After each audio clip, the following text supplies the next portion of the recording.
sorry ha. Okay. Madam Ogate, nga salamat sa detalye. Kim Salina. Inaprubahan na ng Kamara sa ikalawang pagbasa ang House Bill 6043 o ang Sangguniang Kabataan Reform Act. Samantala, pinalakas pa ng lungsod ng Maynila ang kampanya nito laban sa mga pasaway.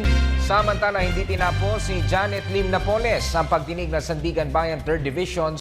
Samantala, maraming lugar sa lungsod ng Maynila ang nananatiling.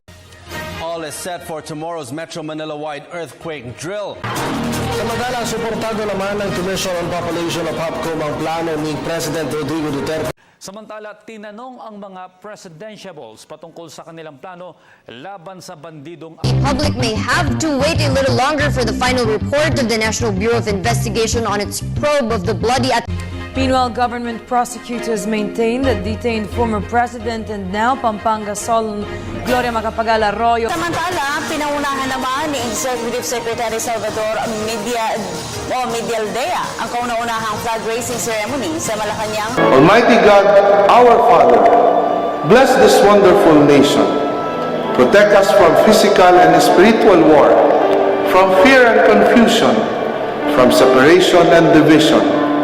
Be present to our leaders. Give them wisdom and courage, affection and compassion, as they ponder decisions affecting peace of its people.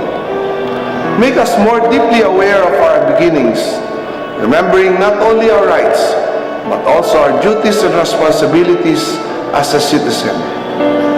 Make this nation, the pearl of the Orient Seas, to be a great place again. May all its people know clearly your will, that they may fulfill the call for us in the salvation of this land and the restoring of all things. In the name of your Son, Jesus Christ, our Lord and Savior. Amen. Kung nasa ng balita, ikaw at ang Liga ng Katotohanan, magkasama sa pagbabalitang walang kinikilingan. Walang pinoprotektahan, walang kasinungalingan, serbisyong totoo po lamang. Ako po si Vicky Morales. Ako naman, Arnold Clavio. Susunod ang Reporter's Notebook. Tampok ang issue ng Black Coral Smuggling. Hanggang bukas, sama-sama tayong magiging saksi.